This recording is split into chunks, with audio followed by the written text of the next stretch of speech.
Good morning to everybody.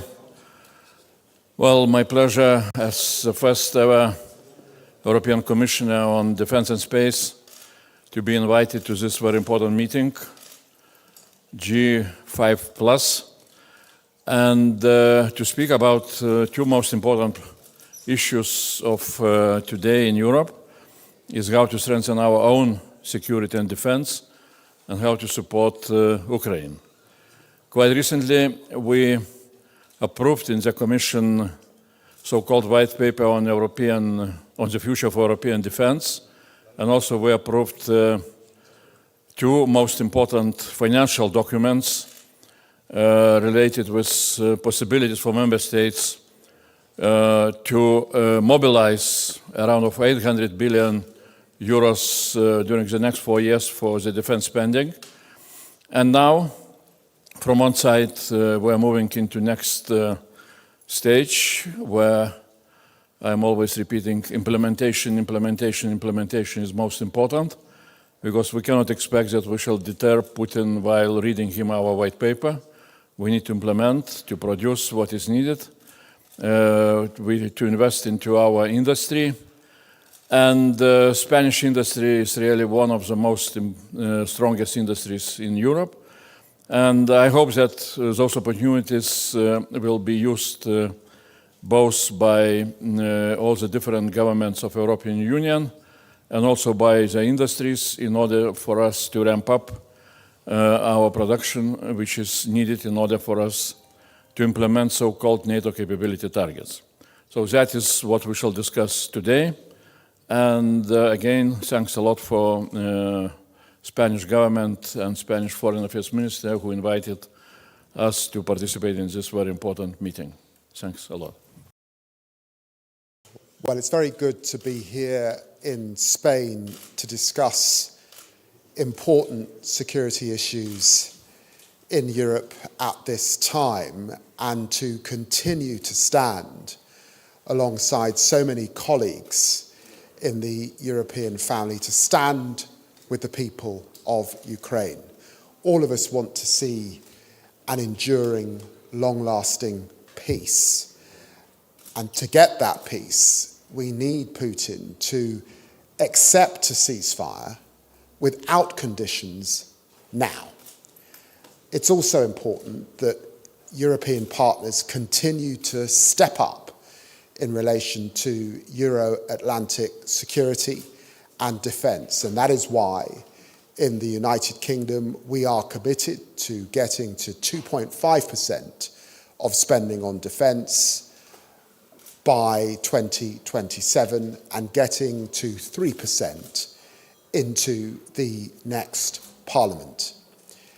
This is a very important time to be discussing this issue with European colleagues over the next few hours. I'm very pleased to be here in Spain and also to see UK Prime Minister standing alongside President Macron in France, ensuring that we share the load here in Europe and that we continue to partner with our friends in the United States to broker and to get the peace that the Ukrainian people deserve. But let us be absolutely clear.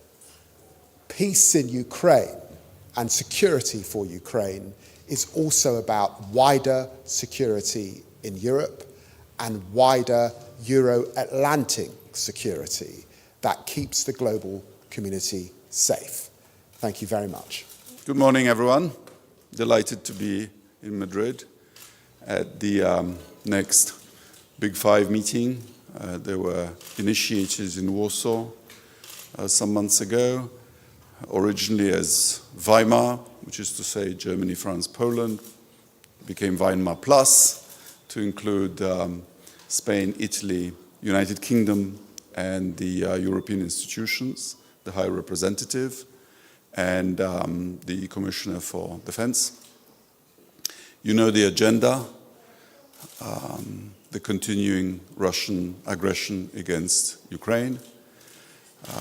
We're preparing a meeting, and I'm very glad that the main European countries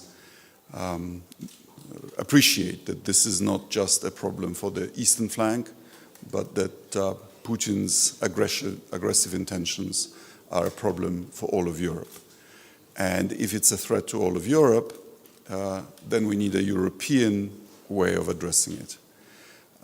Russia is not only bombing in Ukraine, it is conducting a hybrid war against all of us.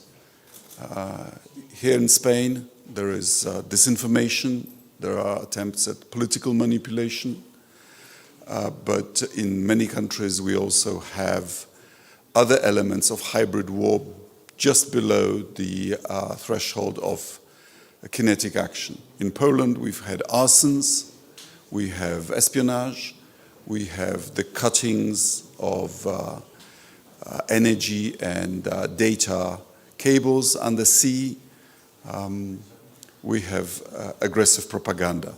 All of this needs building European resilience, and we need to treat defense, the rebuilding of our defense industries seriously. This is what I hope we'll be discussing. Thank you. Minister, one question here.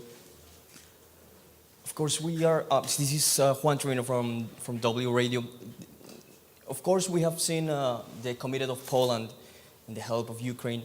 But when we will see the first boots, the first European boots, the so-called peacekeepers in Ukraine land? Well, you're jumping ahead several steps. We don't yet have a ceasefire, let alone a peace to defend. The first thing we should keep in mind is that it is Ukraine that decides if and what foreign troops may be on its soil. Ukraine and no one else. There has not yet been an outcome of any talks. If Ukraine requests security guarantees in the form of foreign presence, then the international community will decide what form that might take. What it certainly is not to be permitted is for Mr. Putin to dictate who may or may not be in Ukraine. That's the whole point of this defensive war by Ukraine, that it's Kiev who decides. Also, let me ask you, my colleagues asked me to tell you, what do you think about Spain not having a date to reach the 2% of GDP defense target? Well, we think it's been too long since the Wales NATO summit where this recommendation was repeated. It is a fact that the closer you are to Russia, the more countries spend on defense, and you can guess why. Thank you. Bonjour à toutes et à tous. Je reviens d'une tournée en Asie où j'ai pu constater le souhait d'un certain nombre de pays d'approfondir leur coopération avec la France et avec l'Europe d'ailleurs, au moment où s'agite le spectre des guerres commerciales. C'est vrai des pays de l'Asie du Sud-Est, des pays de l'ASEAN. C'est vrai aussi de la Chine, où ma visite a permis de franchir une étape importante dans le règlement du différend qui nous oppose sur la question du cognac et de l'armagnac. Avant ma visite, les filières européennes, la filière française, étaient sous la menace d'une application imminente des droits définitifs chinois sur le cognac et l'armagnac, et puis entravées dans ses activités par le blocage des ventes dans les duty-free. Ma visite a permis de repousser cette menace imminente avec un report des conclusions de l'enquête et aux autorités chinoises de décider d'une mesure d'assouplissement de l'approvisionnement des duty-free en cognac et en armagnac. C'est donc une étape importante vers le règlement de ce différend qui nous permet. Good day, everybody. So it's good to be here. We have many topics to discuss. I mean, first, of course, Ukraine. What more can we do to help Ukraine? And also the peace process. So what is the European input also to the process? What we can see is that we are now 3 weeks into the time where Ukraine was agreeing to unconditional ceasefire, and 3 weeks later we still don't have Russia. Russia is playing games and not really wanting peace. So our question is, how can we put more pressure on Russia? And then, of course, we will also discuss our own defense. What more can we do to use the tools we already have to make us all stronger? And the strongest tool we have is our unity, so we need to work for that as Europe facing all these threats coming our way. So thank you. I'm ready to take your questions. Hi, Suman Nashitham from the Associated Press.